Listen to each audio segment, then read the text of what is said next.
గారు చెట్టుకి కట్టేశారండి నన్ను. గారు చెట్టు కట్టేశారు. గారు చెట్టు కట్టేసి అలాగేంటంటే చీపురు పుల్ల కాదు, ఇంత బడిత పట్టుకుని వచ్చేవారు. ఇంత బడిత పట్టుకుని వచ్చి 2 దెబ్బలు వచ్చేసరికి మా అమ్మగారు అడ్డు పడిపోయారు. బయటే ఉంచేసేవారు. నేను డాడీ తలుపుతి, అమ్మా తలుపుతి అన్నది తీసేవారు కాదు.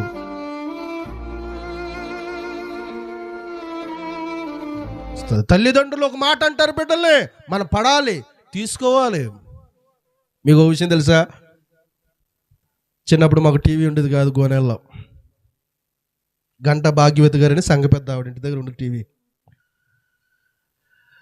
నేను టీవీ దగ్గర కూర్చుని టీవీ చూసేవాడిని. 9:30 10 అయ్యేసరికి ఆ రోజు మా నాన్నగారు ఎక్కడికన్నా మీటింగ్కి వెళ్ళారు అనుకోండి, మా డాడీ వచ్చేలోపు నేను ఇంటికి వచ్చేసాను అనుకోండి, మా అమ్మగారు ఒక 4 చీవాట్లు ఎట్టి 4 ముద్దలు అన్నం తినిపించి గదిలోకి రప్పించి పడుకోబెట్టి తలుపులు వేసేసుకునేవారు. మా నాన్నగారు వచ్చిన తర్వాత ఓపెన్ చేసేవారు. అది తల్లి ప్రేమ. ఒక విచిత్రంగా ఉంటుంది. అదే పొరపాటున మా డాడీ వచ్చే లోపు కనుక నేను ఇంటికి వెళ్ళాను అనుకోండి, మా డాడీ ఏం చేసేవారు తెలుసా? మా అమ్మ వచ్చి తలుపు తెస్తున్నారు, తలుపు తెత్తటి బయట పడుకోమాను, పాస్టర్ గారు అబ్బాయి టీవీ చూడడానికి వెళ్తాడా, బయట పడుకోమాను అనేవారు. దోమల్లో కనీసం 1 గంటన్నా వదిలేసేవారు. ఇక్కడ తండ్రికి ప్రేమ లేనట్టు కాదు అక్కడ అర్థం. కుమారుడిని హత్య చేయాలని కాదు అక్కడ అర్థం. కొడుకును బాధ పెట్టాలని కాదు అక్కడ అర్థం. ఏమిటి అంటే ఒక నీతిని నేర్పించడానికి, ఒక జ్ఞానాన్ని నేర్పించడానికి, ఒక పద్ధతి, ఒక డిసిప్లిన్ నేర్పించడానికి ఏం చేశారు తెలుసా? ప్రేమ ఉన్నప్పటికీ ఆ సమయంలో మా అమ్మమ్మ మంచిదానిలా కనబడేది. మా నాన్నగారేమో నాకు ఎలా కనబడేవారు? విలన్లాగా కనబడేవారు. ఇంతకీ తండ్రి అంతగా బాధ పెట్టడానికి, తండ్రి అంతగా ఇబ్బంది పెట్టడానికి, వెళ్ళిపో, ఎక్కడికి వెళ్ళావో టీవీ చూడడానికి వెళ్ళిపో, వాళ్ళ ఇంటికి వెళ్ళిపో, రాకో, వెళ్ళిపో అనేవారు. వాళ్ళ ప్రేమను అర్థం చేసుకున్నాను కాబట్టి, ఆ తండ్రి ప్రేమను అర్థం చేసుకున్నాను కాబట్టి వెళ్ళిపోమని ముఖం మీద డోర్ వేసినా సరే, ఎప్పటికైనా తీస్తారో తీయకుండా ఎలా ఉంటారో చూద్దామని చెప్పేసి తండ్రి ప్రేమను ఎరిగిన వాడుగా నేను ఆ డోర్ దగ్గరే కూర్చుండేవాడిని. పాపం ఆ కోపం తగ్గేదేమో కొంతసేపటికే. సువర్ణ చెప్పండి, తలుపు తీసి ఆడికి అన్నం పెట్టేసి పడుకోమాను అని చెప్పేసి కోప్పడి ఆయన పడుకుండేవారు. తండ్రి ప్రేమ అలా ఉంటుంది. నిజానికి అక్కడ వెళ్ళిపో తలుపు తీసి వెళ్ళిపో అన్నప్పుడు నేను వెళ్ళిపోయి ఉంటే తండ్రి బాధపడేవాడు. ఏటి, నేను ఆడి మంచి కోరే కదా, పాస్టర్ గారి అబ్బాయి ఉండి అలా ఇంటి దగ్గర దేక్కూడదని కదా నేను బోధించింది. పాస్టర్ గారి అబ్బాయి ఉండి అలా టీవీలు చూడకూడదు, పాస్టర్ గారి అబ్బాయి అర్ధరాత్రి నిద్ర లేకుండా టీవీలు చూస్తున్నాడని 10 మందికి చెప్పే నాకు ఆ రిమార్క్ రాకూడదనే కదా చెప్పింది అని అర్థం చేసుకుని ఆయన నన్ను ఏం చేసేవాడు? తర్వాత తలుపు తీసేవాడు. అదే టైంలో వెళ్ళిపోయి ఉంటే బాగుండేది కాదు. కాబట్టి దేవుని బిడ్డలారా, తండ్రి ప్రేమ చాలా చిత్రంగా. ఇంకో విషయం చెప్పనా, మన చిన్న వేసాలు కాదు, స్కూల్కి పంపించేవారు. తాను హై స్కూల్ సైకిల్ దొక్కుని వెళ్ళేవాడిని. కుర్రలు జాగ్రత్త వినాలి. వెళ్తుంటే మనకు ఒక అలవాటు ఏంటంటే ఏట్లో ములగడం అలవాటు బాగా. స్కూల్కి వెళ్ళకుండా ఏట్లో ములిగేసేవాడిని, ఇంటికి వెళ్ళిపోయేవాడిని. ఎవరికి తెలియని కూడా అమ్మకే తెలుస్తాయి. ఎందుకని బెడ్లో చిన్న మార్పు వచ్చినా ఏట్లో ములిగినోడికి తల ఎలా ఉంటుంది? తడిగా ఉంటుంది. బట్టలు ఎలా ఉంటాయి?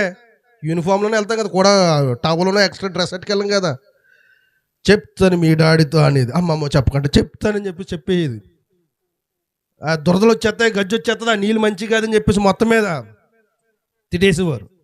తిట్టేస్తే కొట్టేస్తాంటారా అని చెప్పేసి కొట్టే అంత దూకుడు చేసేవారు మా డాడీ. మా డాడీ అంటే ఇంక మన ఇంకా ఎక్కువ తెలివి కదా. ఇలా కాదని చెప్పేసి ఏట్లో ములిగేసి తలను బట్టి గుర్తుపెట్టేస్తున్నాయి, బట్టలను బట్టి గుర్తుపెట్టేస్తుందని చెప్పేసి ఏం చేసేవాడిని, తల బట్టలు ఆరే వరకు ఇంటికి వెళ్ళేవాడిని కాదు. మా తెలివి మళ్ళీ ఇంటికి వచ్చేవాడిని. మీకు ఒక విషయం తెలుసు కదా, తల ఆరిపోయిన తర్వాత, తల స్నానం చేసిన తర్వాత తల ఎలాగ ఉంటుందో, మామూలు తల ఎలాగ ఉంటుందో మీకు తెలుసు. ఆడవాళ్ళకి ఎరా అమ్మూలుగా ఉంటే లేదు, చూసుకో తల పొడుగానే ఉంది, బట్టలు పొడుగానే ఉన్నాయంటే డాడీ వస్తారండి అని చెప్పేసి మా డాడీ వచ్చి ఏంటి తలస్నానం చేసిన తలలాగా ఉందటి అని చెప్పేసి దగ్గరికి ఫ్యాంట్ అట్టుకుని లాగి మొలతాడు చూసేవారు. మొలతాడు ఆరేది కాదు, తడిగా ఉంటుంది. ఉండరా అని చెప్పేసి గారు చెట్టు ఉంటుంది, వైట్ ఉంది. గారు చెట్టుకి కట్టేశారండి నన్ను. గారు చెట్టు కట్టేశారు. గారు చెట్టు కట్టేసి సుజీ జాయిన్ కొట్టడానికి సీపురు పుల్ల తెస్తుంటుందండి. అలాగేంటంటే సీపురు పుల్ల కాదు, ఇంత బడితే అమ్మగారు అడ్డుపడిపోయారు. కొట్టకండి పోలేండి, కొట్టకండి అని అంటు అనేవారు అన్నమాట. ఇక్కడ తండ్రి ప్రేమ ఎప్పుడు కఠినంగానే ఉంటుందండి, హట్టింగ్గా ఉంటుంది అనమాట, బాధగా ఉంటుంది తండ్రి ప్రేమ ఎప్పుడు కూడా. గుర్తుపెట్టుకోండి. తల్లి ప్రేమేమో స్మూత్గా మృదువుగా ఉంటుంది, తండ్రి ప్రేమేమో హార్డ్గా కఠినంగా ఉంటుంది. మాటలు కఠినంగానే అనిపిస్తాయి, చేతలు కూడా ఎలా అనిపిస్తాయి? కఠినంగా అనిపిస్తాయి. కానీ ఒకటి చెప్పనా, తల్లి ప్రేమ కన్నా గొప్ప ప్రేమ ఎవరిదండి? తండ్రిది. ఒకటి చెప్పనా, తల్లి వండి పెడుతుంది, తల్లి గారాబం చేస్తుంది, తల్లి ఊరికనే ఏడుస్తుంది. కానీ తండ్రి కఠినంగా కనిపించినప్పటికీ తల్లికి అవసరమైనవన్నీ సంపాదించడానికి ప్రాకులాడతాడు. బిడ్డల ఫీజులు కట్టడానికి, బిడ్డల బట్టలు కొనడానికి, బిడ్డల పుట్టినరోజులు చేయడానికి నలిగిపోతాడు, తన దేహాన్ని నలుపుకుంటాడు. తండ్రి గొప్పోడండి. అందరూ తల్లి ప్రేమను గుర్తిస్తారు, కానీ ఆ తల్లిని పోషించడానికి, ఆ తల్లి అవసరాలు ఎప్పుడన్నా చిట్ట రాసి ఇచ్చేస్తారు ఆడవాళ్ళు. ఇంత ఎవరు తేవాలి? భర్తే తేవాలి. పిల్లలకు అవసరమైనవి చెప్పేస్తారు, ఎవరు తేవాలి? ఇంట్లోకి అవసరమైనవి చెప్పేస్తారు, ఎవరు తేవాలి? భర్త తేవాలి. అంటే తండ్రి తేవాలి. తండ్రి తేవాలంటే ఎక్కడి నుంచి వస్తాయి? ఆ డబ్బులు రావాలంటే వీళ్ళిద్దరి కోసం, అంటే పిల్లల కోసం, భార్య కోసం ఎవరు నలగాలి? తండ్రి నలగాలి. తండ్రి ప్రేమ నలిగే ప్రేమ కాబట్టే కఠినంగా ఉంటుంది. తండ్రి చేసే పనులు కూడా కఠినమైన పనులే. పెయింటింగ్లు వేస్తాడు, ఇటుకలు మోస్తాడు, పార కొడతాడు, కాంక్రీట్ మోస్తాడు. ఆయన చేసే పనులు బట్టి వచ్చేటువంటి ఆ కష్టార్జితం వల్ల మిమ్మల్ని పోషిస్తున్నాడు కాబట్టి తండ్రి పిల్లల పట్ల ఎలా ఉంటాడో? కఠినంగా ఉంటాడు. తండ్రి ప్రేమ కఠినంగా అనిపించవచ్చు, కానీ ఓడి చెప్పన, ప్రపంచంలో మీ నాన్న ప్రేమించినంత రీతిగా మీ అమ్మ కూడా ప్రేమించదు. అందరూ 9 నెలల మోసిన తల్లి కోసమే మాట్లాడుకుంటారు, కానీ 9 నెలలకు ముందే భార్యను పోషిస్తూ భరిస్తూ 9 నెలల తర్వాత నుంచి భార్యను బిడ్డను పెళ్లి చేసి ఒక దారిలోకి తీసుకొచ్చే వరకు మొత్తం కుటుంబం అంతా మోసేటువంటి బాధ్యతను ఎవరు గుర్తించరు. 9 నెలలు కేవలం తల్లి కడుపులో మోస్తుంది, కానీ జీవితాంతము కట్టుకున్న భార్యను, కన్న బిడ్డల్ని భుజాల మీద మోస్తాడు తండ్రి. దీనికి స్తోత్రం చెప్పండి. అటువంటి ప్రేమ ఎప్పుడు కూడా కఠినంగా అనిపిస్తుంది, కోపడినట్టు అనిపిస్తుంది, తిట్టినట్టు అనిపిస్తుంది, గద్దించినట్టు అనిపిస్తుంది, ఇష్టం లేనట్టు మాట్లాడుతుంటారు. మీరు ఎక్కడైనా చూడండి. ఇప్పుడు జాయ్ ఇలా ఉన్నాడు కాబట్టి బాబు నాన్న బుజ్జుకోండి అని ముద్దెట్టేసుకుంటున్నాను. కొడుక్కి తండ్రికి ఎప్పుడు బాగా గొడవ వస్తుందో తెలుసా? కొడుకు వయసు 13, 14, 15 సంవత్సరాలు మెచ్యూరిటీ వచ్చినప్పుడు, తండ్రి కొంచెం అనుభవం వచ్చి ముసలి వయసులాగా వచ్చినప్పుడు ఇద్దరికి పడదాం. అప్పుడు దాకా నా బుజ్జుకొండే, నా బుజ్జునాన్నే, జాయ్ బాబులే అని నేను అంటాను. ఆడు కూడా మా డైరీ అని నా దగ్గరికి వచ్చేస్తాడు. అప్పుడు దాకా కథ బాగానే ఉంటుంది. కానీ ఎప్పుడు క్లాషెస్ వస్తాయంటే, ఆ మగవాడు, ఆ బాబులో శరీరపరమైన మార్పులు, మానసికపరమైన మార్పులు వచ్చినప్పుడు, ఆ బాబు చేస్తున్న పనులు తండ్రికి నచ్చినప్పుడు, వాళ్ళిద్దరి మధ్య అప్పుడు గొడవ, అప్పుడే అసలే కథ మొదలవుతుంది. అలాగే దేవుళ్ళ భక్తిలో ఉన్న పిల్లలకే తండ్రికి కూడా క్లాసెస్ వస్తుంటాయి ఒకసారి సంఘంలో. ఎవరైతే ఎక్కువ భక్తిగా ఉంటారో, ఎవరైతే ఎక్కువ పరిచయం చేస్తుంటారో, ఎవరైతే ఎక్కువ కానుకలు ఇస్తుంటారో, అలాంటి వారి మీద తండ్రి కూడా ఎక్కువ అధికారము చూపిస్తూ ఉంటాడు. ఎందుకంటే ఒక నమ్మకం ఏంటో తెలుసా? ఒక విషయం చెప్తాను, నమ్మకం అంటే చెప్తాను. ఒక రోజు ఏమైందంటే, మా నాన్నగారు గట్టిగా తిట్టారని చెప్పేసి కోపం నుంచి కట్టమూరు వెళ్ళిపోయాను. మా నాన్నగారు ఏమని బాధపడ్డారో తెలుసా? నేను సొంత తండ్రిని అయ్యుండుంటే ఎక్కడికన్నా వెళ్ళిపోతాడాడు, నేను పెంచున్నాను కాబట్టే నా మీద కోపగించి ఎక్కడ పోయాడు, కట్టమూరు అలా సొంత ఇంటికి వెళ్ళిపోయి, చూసావా అని బాధపడ్డారు. ఎందుకు ఆ బాధ వచ్చిందో తెలుసా? ఆయన నమ్మకం ఏంటంటే నేను తిట్టినా ఎక్కడే పడి ఉంటాడో నా కొడుకు కాబట్టి, కొట్టినా ఎక్కడే పని ఉంటాడో నా కొడుకు కాబట్టి, పౌరుషం అంతా అనిసేసుకుంటాడో నా కొడుకు కాబట్టి అని ఆలోచన అవుతుంది. నా ఆలోచన ఏంటంటే నువ్వే ఉన్నావేటి, నాకు ఇంకో కుటుంబం ఉందని చెప్పేసి ధైర్యంతో నేను ఎక్కడ పోయాను, కట్టమురిపోయాను. అలా పోవడం వల్ల నా తండ్రి మనసు ఎంతో బాధపడింది.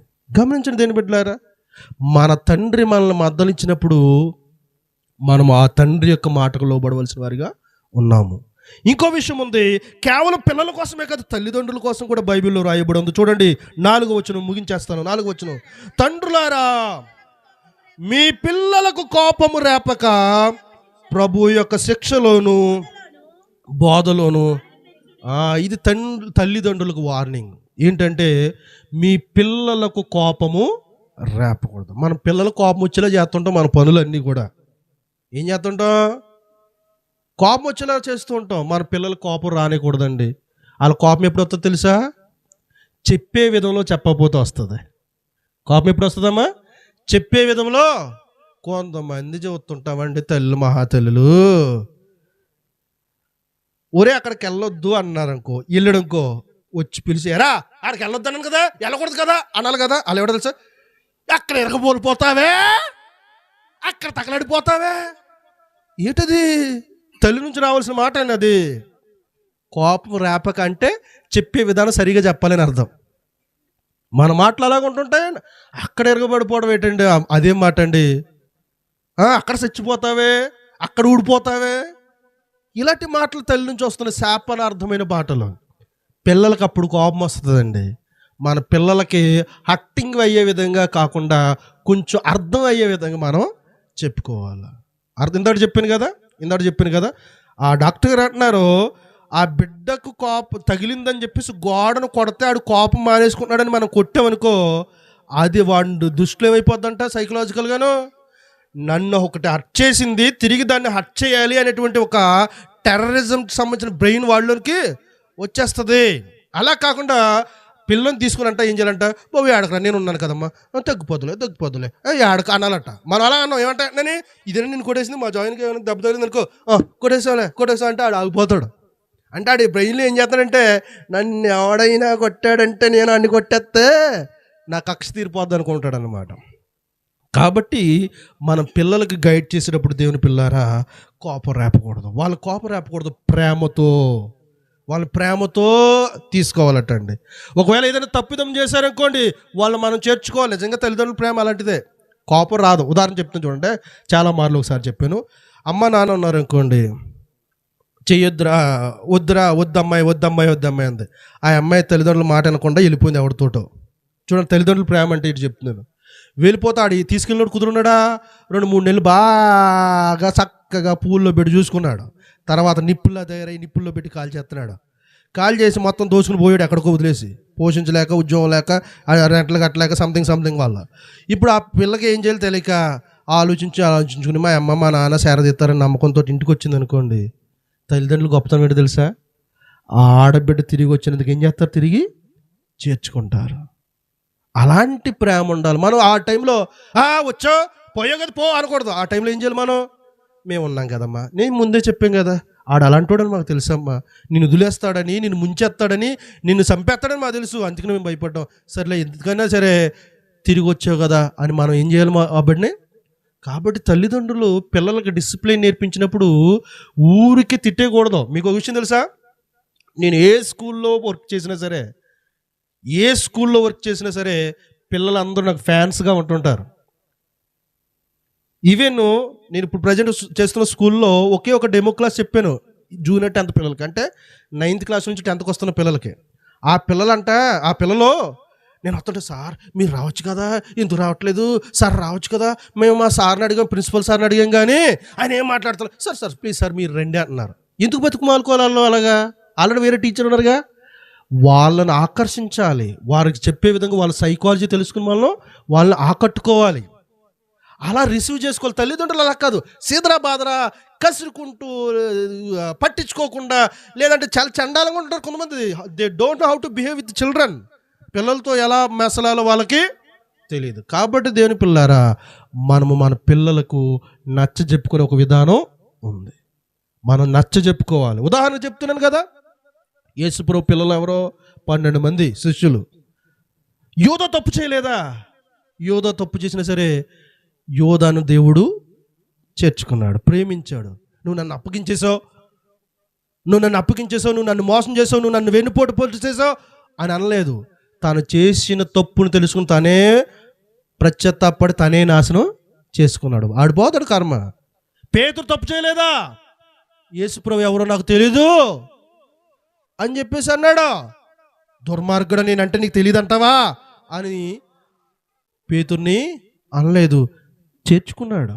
అలాగే మన బిడ్డలు ఏదైనా తప్పు చేస్తే, మన బిడ్డలు ఏదైనా పొరపాటు చేస్తే మన పిల్లల్ని నువ్వు అలాగైపోవాలి, ఇలాగైపోవాలి, నువ్వు ఆడరా, నువ్వు వీడురా, నువ్వు అలా ఇరగబడిపోయావు, నువ్వు అలా తగలపడిపోయావు, ఇలాంటి మాటలేమో మనకు అనకుండా ప్రార్థనలో పెట్టి వారిని ప్రేమతో మనము చేర్చుకోవాలి. తప్పిపోయిన కుమారుని తండ్రి ఏ విధముగా చేర్చుకున్నాడో పొరపాట్లు చేసిన పిల్లల్ని, అది కూతురు అవ్వచ్చు, కొడుకు అవ్వచ్చు, ఎవరినన్నా సరే మనం ఏం చేయాలి? వారిని చేర్చుకున్నట్లయితే మనము వాళ్ళ కోపాన్ని అణిచివేసి దేవుని సన్నిధిలో మనం పెంచిన వారిగా అవుతాం.